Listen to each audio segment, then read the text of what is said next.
Topic का नाम है पार्शियल फ्रैक्शन से इंटीग्रेशन करना, इंटीग्रेशन बाय पार्शियल फ्रैक्शन। जब हमारे पास इंटीग्रेशन इस फॉर्म में आ जाए, for example x+3 into x+1 upon x+4 into x+3 x-3 into x+5।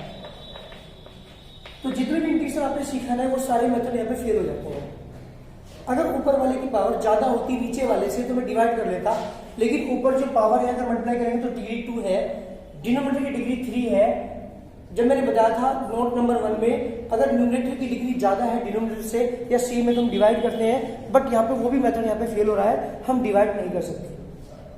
तो ऐसे क्वेश्चंस के अंदर जब नीचे फैक्टर हो 1 या 2 या 3 या मोर, उस केस में हम पार्शियल फ्रैक्शन अप्लाई करते हैं।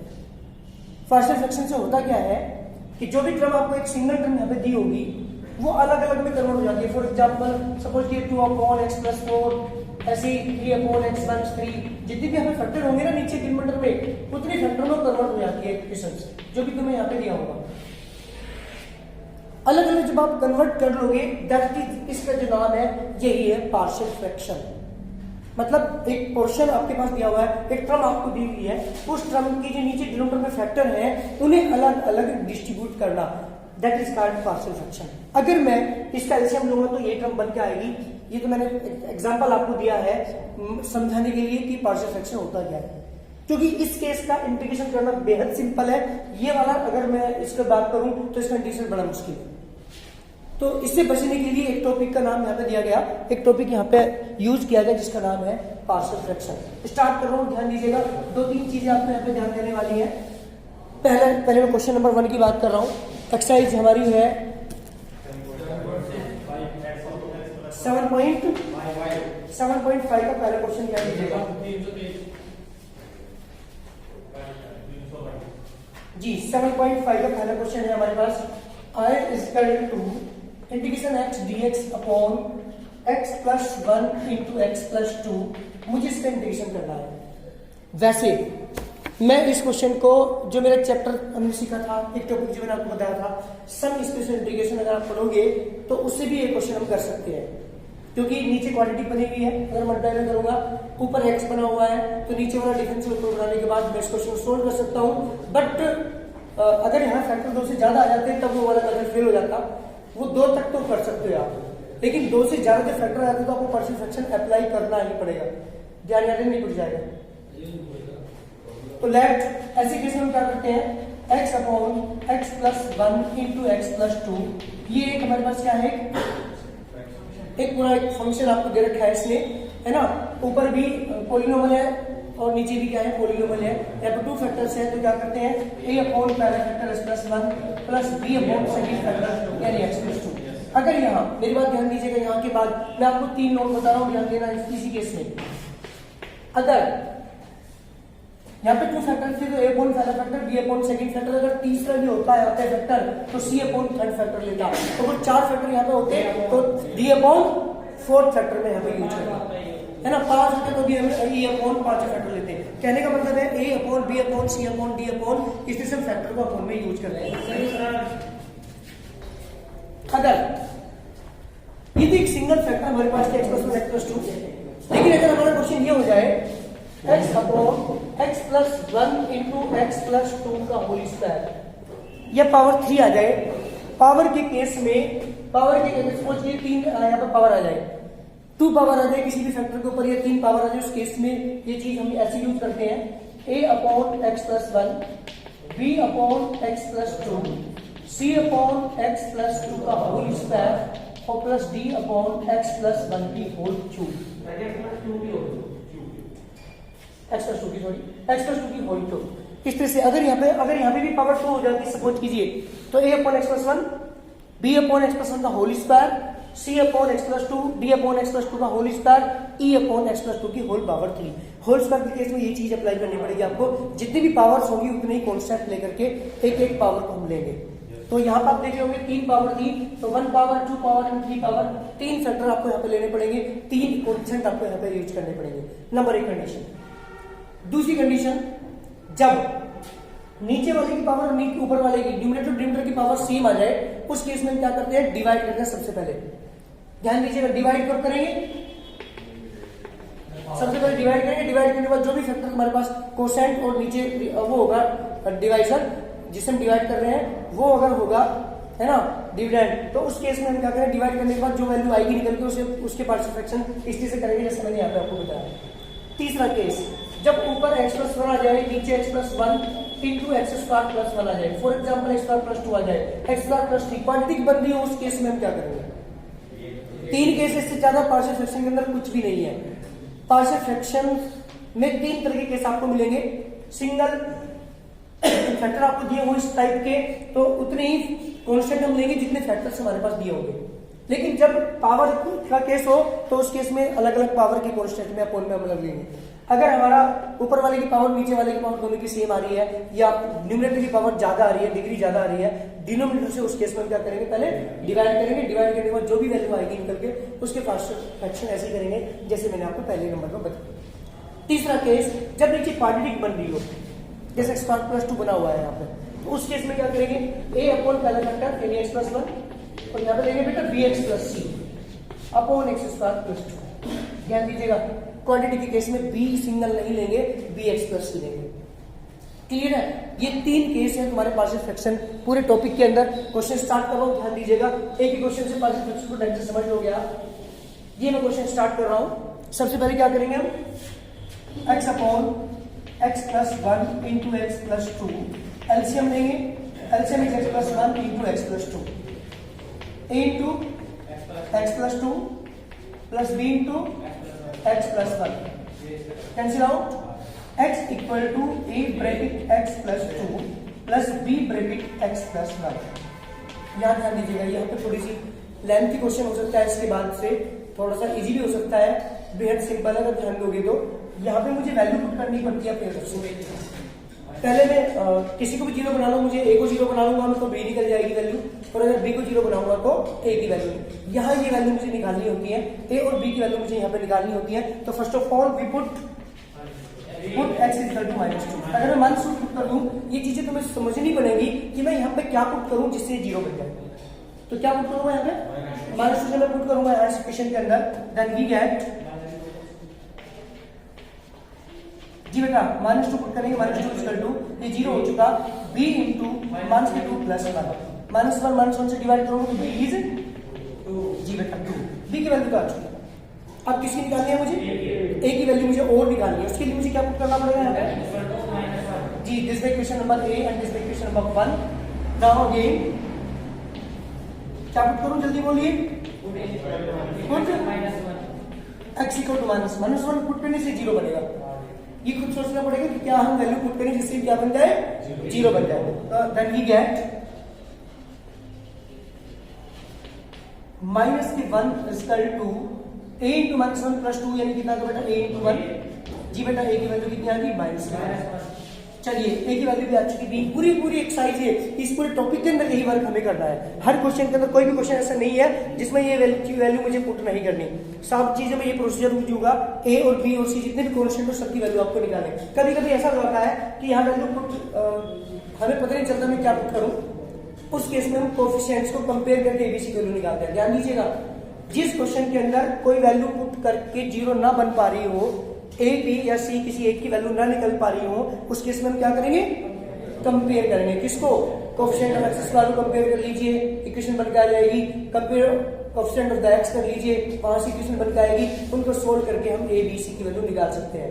हालांकि ये वाला मेथड अगर अप्लाई ना करूं, अगर मैं कंपेयर से करना चाहूं तो भी मैं ऐसे कंपेयर से भी कर सकता हूं, ठीक है ना। लेकिन ये इजी मेथड है, कंपेयर से ज्यादा इजी है, इसलिए ये मेथड जब तक यूज करिए तब तक इसकी वैल्यू निकलती हो एबीसी की वैल्यू। जब निकलनी बंद हो जाए, मतलब ए की निकल गई, बी की निकल गई, सी की नहीं निकली, तो उस केस में हम क्या करेंगे, compare the coefficient of x square use करके जो मेरी इक्वेशन बन के आएगी उसमें ए की जो वैल्यू निकल चुकी है वो पुट करके हम सी की वैल्यू निकाल सकते हैं। ध्यान देना इसकी बात। लेकिन ये कब यूज करेंगे हम, जब हमारे पास ऐसे संख्या एप्लीकेशन ऐसी आ जाती है कि कोई भी वैल्यू पुट करने के बाद किसी भी क्वेश्चन की वैल्यू नहीं निकल पा रही है, उस केस में हम कंपेयर करेंगे। इस क्वेश्चन में जाएंगे मैं आपको बताऊंगा, लेकिन मैंने आपको प्रोसीजर बता दिया कि जब ये एबीसी की वैल्यू ना निकल रही हो, किसी एक की वैल्यू ना निकल रही हो, तो हम कंपेयर द कोएफिशिएंट करके भी निकाल सकते हैं। क्लियर ना। चलिए, जब ए और बी की वैल्यू आप पुट करेंगे, नाउ कैंसिल हो गया। Now from equation number A use कीजिए, फ्रॉम ए।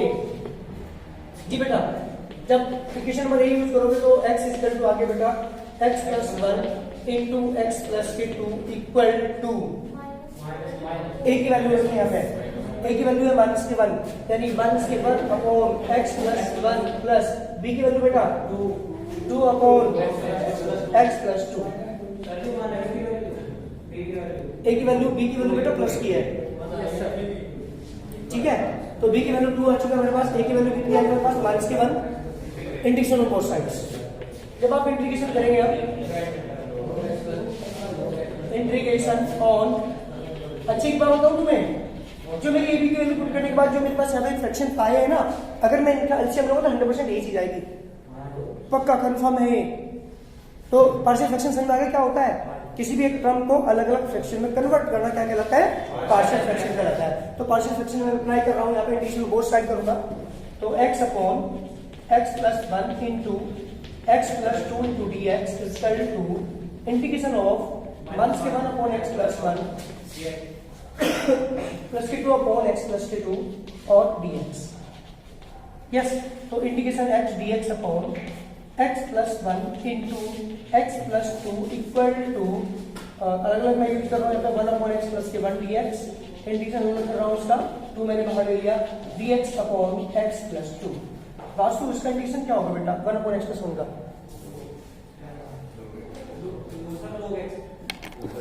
log माइनस के log x plus 1 plus 2 into log x plus 2 plus c delta की बात आ रही है।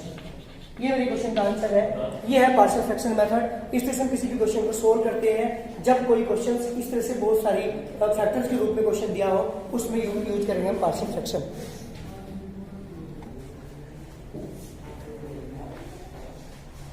Question number 6, i equal to 1 minus x square upon x into 1 minus 2x। Question 1 मैंने अभी कराया आपको, उसके बाद 2 3 4 5 सब में सिंपल डिजिट फैक्टर्स दिए हुए हैं, जितने फैक्टर होंगे कॉन्स्टेंट उतने लेकर के हम इसको पार्शियल फ्रैक्शन कर सकते हैं। तो सेम क्वेश्चन है क्वेश्चन नंबर 1 से क्वेश्चन नंबर 5 तक। क्वेश्चन नंबर 6 में कर रहा हूँ, क्वेश्चन नंबर 6 में आप देख रहे होंगे ऊपर न्यूमरेटर की डिग्री कितनी है बताओ, 2 है, और जब मल्टीप्लाई करेंगे तो डिग्री कितनी होगी 2। तो अभी बता था मैं थोड़ी देर पहले ही, जब ऊपर वाले की डिग्री न्यूमरेटर की और डिनोमिनेटर की डिग्री क्या होती है, सेम होती है। हम क्या करते हैं, सबसे पहले डिवाइड करने के बाद ही पार्शियल फ्रैक्शन हम करेंगे, ठीक है ना। तो पहले क्या करते हैं, डिवाइड करते हैं। तो माइनस के एक्स स्क्वायर प्लस 1 को डिवाइड करना है मुझे किससे बेटा, मल्टीप्लाई कर रहा हूँ यहाँ पे माइनस के 2x स्क्वायर प्लस के एक्स से। न्यूमरेटर को डिनोमिनेटर से क्या करेंगे, पहले डिवाइड। क्यों कर रहे हैं, क्योंकि डिग्री क्या है दोनों की सेम है। अगर न्यूमरेटर की डिग्री ज्यादा होगी डिनोमिनेटर से तब भी डिवाइड करेंगे, और यहाँ पे सेम है तब भी डिवाइड करेंगे। किससे मल्टीप्लाई करोगे जल्दी बोलिए, 1 अपॉन 2 से मल्टीप्लाई करूंगा यहाँ पे, तो 2 से 2 कैंसिल, ओनली बचेगा माइनस के एक्स स्क्वायर एंड प्लस क्या बचेगा बेटा x/2। इस x/2 मैंने 1 के नीचे नहीं लिखा क्योंकि जिसका कांस्टेंट टर्म नहीं लिखी जाती है इसके नीचे। यस, तो यहाँ पे पॉजिटिव और यहाँ पे नेगेटिव, कैंसिल आउट, क्या बचा माइनस के x/2 प्लस 1, ओनली यही बचा बस। और अब मैं इसके आगे ये वैल्यू नहीं लिख सकता आगे, क्योंकि ये पावर 1 है, यहाँ पे पावर 2 है, इसलिए मेरा जो डिवाइड करके जो वैल्यू आई इक्वल टू आया बेटा 1/2 प्लस 1 माइनस के x/2 upon these are the two factors x into 1 minus के 2x। ये मेरा क्वेश्चन बना dx, ये दिया गया 1/2 इंटीग्रेशन 1 dx प्लस एलसीएम कितना आएगा इसका 2, तो 2 एलसीएम लेने के बाद 1/2 बाहर आ गया, इंटीग्रेशन ऑफ हो गया 2 माइनस के x upon x into 1 minus के 2x dx। ये मेरा क्वेश्चन है, दिस द आई। इसे नाम लेके चलता हूँ मैं, क्वेश्चन नंबर ए मान लीजिए से लेट, चलो पहले इंटीग्रेशन ही कर लो ये भी, क्या बाद में कर लेंगे। लेट लेके चलता हूँ मैं 2 माइनस के x upon x into 1 minus 2x। B मेरा क्वेश्चन अब बना, इसके पार्शियल फ्रैक्शन मुझे करने हैं। मेरा क्वेश्चन यहाँ से स्टार्ट होता है, क्योंकि जितने पार्शियल फ्रैक्शन के क्वेश्चन है वो यहाँ से इस तरह की कंडीशन से आपके होंगे, या तो मुझे पहले डिवाइड करके इस क्वेश्चन को सही फॉर्म में कन्वर्ट करना पड़ा। अब मेरे पास ऊपर तो एक फैक्टर है, नीचे 2 फैक्टर है, क्या करेंगे, a अपॉन पहला फैक्टर b अपॉन, इसके लेके चल रहा हूँ मैं यहाँ से सारी चीजें मैंने यही छोड़ दी। इस कंडीशन जब पार्शियल फ्रैक्शन आ जाएंगे इसके, यहाँ पुट करके कंडीशन कर दूंगी। तो इसे लेके चल रहा हूं मैं। तो let a upon x plus b upon 1 minus 2x 2 minus x upon x into 1 minus के 2x। बेटा एलसीएम करो का यहाँ पे क्या आएगा a इंटू 1 माइनस के 2x प्लस के कैंसिल आउट 2 माइनस के x is equal to a into 1 minus के 2x प्लस के dx। This is equation number 1। वो इक्वेशन नंबर ए थी, ये इक्वेशन 1 मेरे पास आ चुकी। क्या निकालना है मुझे? अब मुझे निकालनी है ए और बी की वैल्यू मुझे यहां से निकालनी है। ठीक है, क्या पुट करोगे बताओ जी? 0। First of all we put x equal to 0। We get, जब 0 में पुट करूंगा तो यहाँ पर 2 माइनस की 0 इसका 2, यहाँ पे 0 पुट करोगे तो a आ गया। जी बेटा a की वैल्यू कितनी आ गई? चलिए a की value 2। Again put x equal to 1/2। ध्यान दीजिएगा यहाँ से पता चल रहा है क्योंकि मुझे यहाँ 1 बनाना है। 1 कब बनेगा? जब x की वैल्यू 1/2 पुट करेगा। देन वी गेट, जब आप पुट करेंगे बेटा 1/2 ये आएगा 2 माइनस के 1/2 इसका भी 0 हो जाएगा b इंटू 1/2। जी बेटा ऐसे आएगा 2 2 जा 4 4 में से 1 क्या 3/2 इक्वल टू b इंटू 1/2। तो जो कैंसिल b बनेगा। चलिए b की वैल्यू हमारे पास कितनी आ चुकी? 3। तो जब b की वैल्यू हमारे पास 3 आ चुकी, अब मैं वैल्यू पुट करता हूँ यहाँ पे। इक्वेशन नंबर इसे मान लीजिए, इसे फर्स्ट और इसे सेकंड मान लीजिए। ठीक है, तो जब मैं पुट करूंगा यहाँ पे put in equation number 1 2 minus के x equal to x into 1 minus के 2x equal to a upon x। तो a की वैल्यू कितनी आएगी? तो 2 अपॉन x प्लस b की वैल्यू बेटा 3 अपॉन 1 माइनस 2x। चलिए मेरे पास इसके पार्शियल फ्रैक्शन आ चुके हैं, यहाँ पुट कर रहा हूँ। नाउ फ्रॉम इक्वेशन नंबर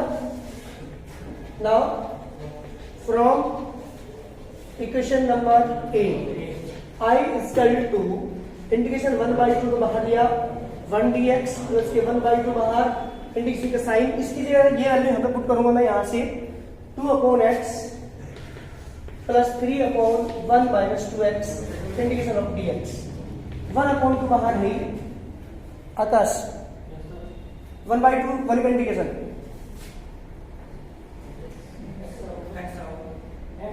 चुप रहिए, सब बोलने दीजिए। इंटू एक्स प्लस के 1/2 H D integration of 2/x dx। ध्यान दीजिएगा यहाँ पे प्लस 3/2 ले लिया क्योंकि 1/2 मल्टीप्लाई करूंगा और यहाँ पे आएगा dx upon 1 minus 2x। This the x/2 plus के साइन पीछे 1/2 एच डी, ये 2 से 2 कैंसिल हो जाएगा। यहाँ पे 1 अपॉन x बचा, 1 अपॉन x इंटीग्रेशन जी log x plus 3/2 H D. इस कंडीशन आप बताएंगे बिना टी मान के बताइए, डायरेक्ट बताइए।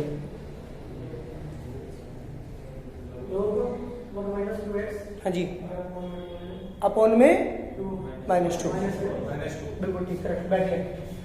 log 1 minus 2x upon -2 direct आप करना चाहेंगे अगर तो जिसे हम x के अकॉर्डिंग मान करके इंटीग्रेशन करते हैं उसका डिफरेंशियल फॉर्म में जाता है।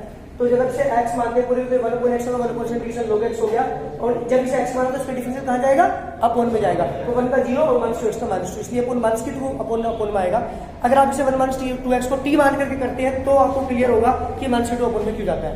क्लियर ना? तो हमारा आंसर आ गया बेटा x/2 प्लस log x 1 से 3/2 log 1 माइनस के 2x सॉरी 3/4 प्लस के c this the required answer. ये मेरे क्वेश्चन का आंसर है। इसमें हम क्वेश्चन सॉल्यूशन कर लेते हैं। जब पावर ऊपर वाली क्या होती है? ग्रेटर या इक्वल होती है डिनोमिनेटर के, उस केस में पहले डिवाइड करोगे, डिवाइड करने के बाद जो वैल्यू यहाँ पे बन के आएगी उसके पार्शियल फ्रैक्शन करने के बाद आप एडिशन कर दोगे। क्लियर है? जब भी दो फंक्शन, ध्यान दीजिएगा, अगर मैं किसी का इंटीग्रेशन निकाल रहा हूं जिसमें दो फंक्शन मल्टीप्लाई में दिए हो, फर्स्ट और सेकंड दो फंक्शन आपके पास है। अब तक जितने भी पार्शियल फ्रैक्शन आपने सीखा है ये चीजें नहीं सीखी, दो फंक्शन मल्टीप्लाई में नहीं थे और थे अगर तो उसमें से एक का डिफरेंशियल दूसरा था पक्का, उस केस में टी मान करके इंटीग्रेशन कर दिया था। जैसे फॉर एग्जांपल अगर मैं इसकी बात करूं sin x into cos x की बात करूं तो sin का डिफरेंशियल कौन होता है? तो साइंस को टी मान कर आपने क्वेश्चन कर दिया था। लेकिन अब जो मेरे क्वेश्चन स्टार्ट होंगे उसमें दो फंक्शन होंगे प्रोडक्ट में का कैसे यूज करते होंगे, कैसे उनका इंटीग्रेशन करते हैं, ये चीज समझाने जा रहा हूँ। तो फर्स्ट इसका फॉर्मूला है, फर्स्ट फंक्शन है it is integration of second minus का साइन, इंटीग्रेशन का sign, differential of first of second, इस सारे का होल इंटीग्रेशन। इस तरह से हम इंटीग्रेशन करते हैं अगर कोई दो फंक्शन मल्टीप्लाई में होते हैं। लेकिन एक प्रॉब्लम है, डिफरेंशियल के अंदर किसी फंक्शन को फर्स्ट मान लो, किसी को सेकंड मान लो, जब प्रोडक्ट रूल अप्लाई करते हैं कोई फर्क नहीं पड़ता। इंटीग्रेशन के अंदर ऐसा नहीं है। इंटीग्रेशन में फर्स्ट किसे मानेंगे ये चीज हम पता करते हैं। एक मेथड है ILATE।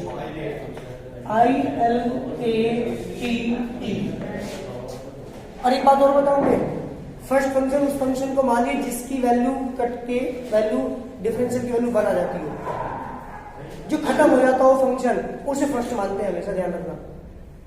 वैसे तो ये एक मेथड दिया है किसी ने, कोई मैथमेटिशियन ने उसने एक मेथड दिया है I for inverse, L for logarithm function, A for algebraic function, trigonometric function, exponential वाले e की पावर x वाले फंक्शन। इन पांचों में से जो पहले आएगा उसे फर्स्ट मानेंगे। क्लियर है? ध्यान दीजिएगा, अगर इनवर्स फंक्शन और ट्रिग्नोमेट्रिक फंक्शन आया क्वेश्चन में तो इनवर्स वाले को फर्स्ट मानिए। किसी में अलजेब्रिक और एक्सपोनेंशियल आया हुआ है तो किसको मानेंगे पहले? अलजेब्रिक वाले को फर्स्ट मानेंगे, एक्सपोनेंशियल क्या मानेंगे? सेकंड मानेंगे। क्वेश्चन स्टार्ट कर रहा हूं, ध्यान दीजिएगा। पहला क्वेश्चन, ये मेरा मेथड है, जब दो फंक्शन हमारे किसमें होते हैं बेटा? प्रोडक्ट में होते हैं, उनका इंटीग्रेशन निकालने का। पहला क्वेश्चन है हमारी एक्सरसाइज है 7.6, एनसीईआरटी 7.6 एक्सरसाइज का पहला क्वेश्चन है I equal to x sin x dx। मुझे इसका इंटीग्रेशन करना है, x sin x का इंटीग्रेशन मुझे यहाँ पे करना है। कितने फंक्शन है हमारे पास यहाँ पे? और दोनों का है प्रोडक्ट में। First function multiply by second function. जब दो फंक्शन प्रोडक्ट में होते हैं तो हम ये वाला मेथड अप्लाई करते हैं, I यूज करते हैं। चलते I के अकॉर्डिंग चलते हैं। I फॉर इनवर्स, क्या इनवर्स फंक्शन है इसमें? नहीं है। ILATE इनवर्स नहीं है, लोग नहीं है यहाँ पे। हाँ, अलजेब्रिक है। दिस द फर्स्ट, ट्रिग्नोमेट्रिक के बाद आता है तो second. Cut off formula apply. यहां सुनिए, फर्स्ट फंक्शन है it is integration of x dx, minus का साइन बीच में, इंटीग्रेशन का sign dy dx of x, integration of sine x dx, इस सारे का होल इंटीग्रेशन dx। साइन का integration minus cos x, minus का साइन x डिफरेंशियल, साइन का इंटीग्रेशन माइनस के cos x dx, माइनस की x cos x negative negative, integration of cos x dx, minus की x cos x plus sin x plus के c is the remark answer. ये हमें islet method है जिसमें हमें